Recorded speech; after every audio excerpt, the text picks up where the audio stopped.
So I am out here on the back porch on this Saturday morning, and one of my very favorite people to listen on podcast or some of her books is Lisa Harper, and she has this devotional that she did back in 2023, and it's like 60 devotionals, but it's so good, y'all, because it's all centered around Jesus. And so I just wanted to share one of the days with you guys. Day 33, and it says, Jesus is a relentless pursuer. And she talks about in here how she spent some time volunteering at a faith-based residential program for women recovering from addiction up in Nashville, and how rewarding it's been.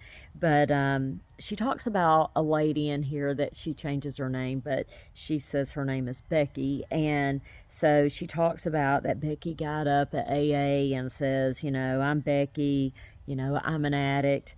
And then everybody says, hey, Becky. And she says, I was so thankful to be cleaning those tubs today, y'all.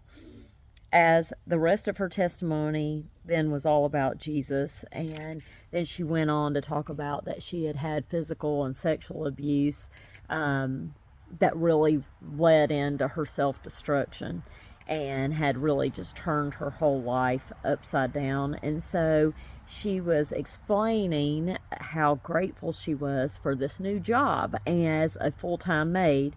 And it was because she had been pounding the pavement for over a month and had turned in 114 job applications before finally landing this job as a maid. And so anyway, she said her former job had been selling her body to men, and that sometimes would maybe give her $20 or some bit of crack cocaine. And so she says here, I don't think I'll ever forget the last thing that she said at that meeting.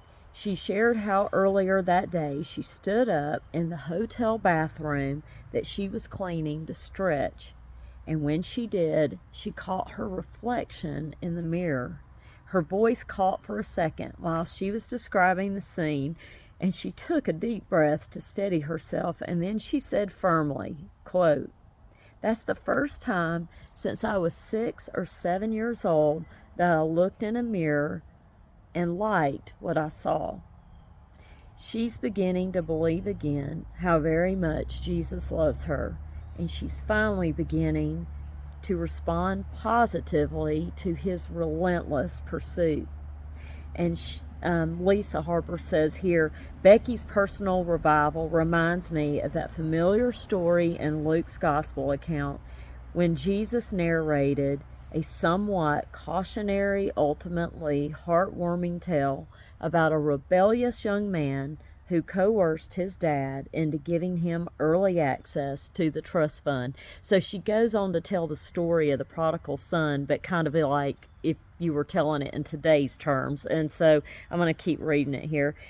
She says, you probably remember that prodigal that went on to spend it all in some ancient Vegas on cards and call girls and ended up living in the equivalent of a homeless shelter.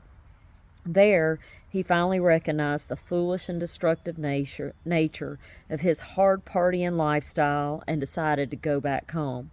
He was broke, humiliated, and repentant. But on the bus ride home, he began to ponder what his dad's reaction would be to his homecoming. He assumed that at best he'd receive a furious lecture and be exiled to the garage apartment. At worst, he probably thought he'd face banishment from his family forever, and the thought of which made him despondent. He could barely raise his head from his hands when the bus driver announced his stop. But then, as he paused to adjust his heavy backpack while descending the bus steps to keep from toppling over, he spotted his dad running across the parking lot toward him, waving his arms wildly over his head and bellowing, son, over here. I'm over here. Welcome home. Welcome home. And that precious prodigal was stunned speechless when his father rushed up and pulled him into a prolonged bear hug. Jesus told that beautiful story to breathe redemptive hope into the Becky that resides in some small corner of our crooked little hearts, to reveal that His love is bigger than our rebellion, to illustrate that no matter how far we wander, we will always have a welcoming embrace to come home to bellow that instead of abandoning us to our sin, He will run to redeem us. His grace really is that relentless. Whew. So I'm going to read the actual from Luke. And so Jesus was given all these parables, and in 15:1 it says, "Now the tax collectors and sinners were all drawing near to hear him, and the Pharisees and the scribes grumbled, saying, 'This man receives sinners and eats with them.'" So that kind of is just prefacing it. But then he goes on to tell the parable of the prodigal son, and he says, "There was a man who had 2 sons. And the younger of them said to his father, 'Father, give me the share of property that is coming to me.' And he divided his property between them.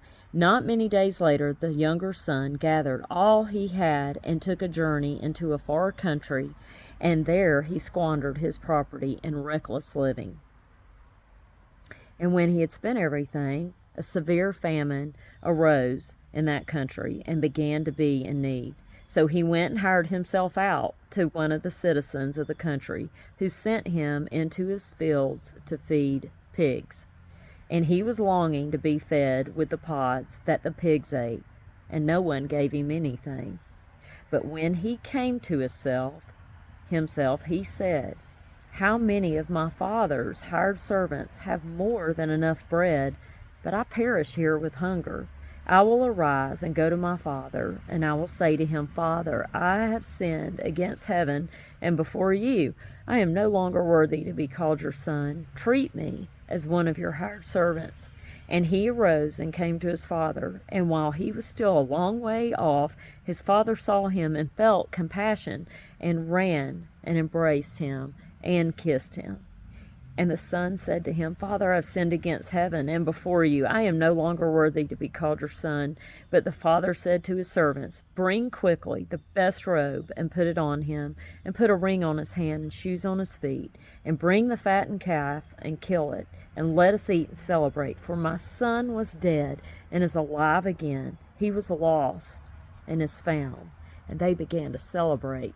Y'all, this is such a beautiful story because, of course, it's telling us we are the prodigal son. I mean, we are the one that comes back to our senses and comes to the Lord and says, you know, Father, like, basically just make me your servant. And sometimes I think people think that when they have gotten very far away from the Lord, that they feel like that he, you know, is waiting to punish them. But he's not. He is a good father, and he's literally just waiting with open arms. And just like the Lord said here, as he gave this parable, that he is literally like waiting for you with the best robe, and basically just to celebrate and literally have a party and celebrate that you've come back home to him.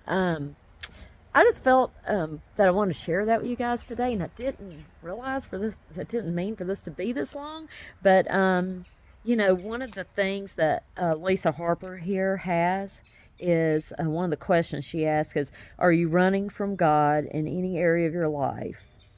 Why? How does this story help infuse you with the courage to run home to Him? So I just want to encourage you that if you do feel like there's a part of your life that you are, you know, something that you're just running from, just stop. You don't have to run anymore. Gosh, I mean, He's there waiting with open arms, and I don't know who this is for, but I just want you to know that He loves you, and He's waiting.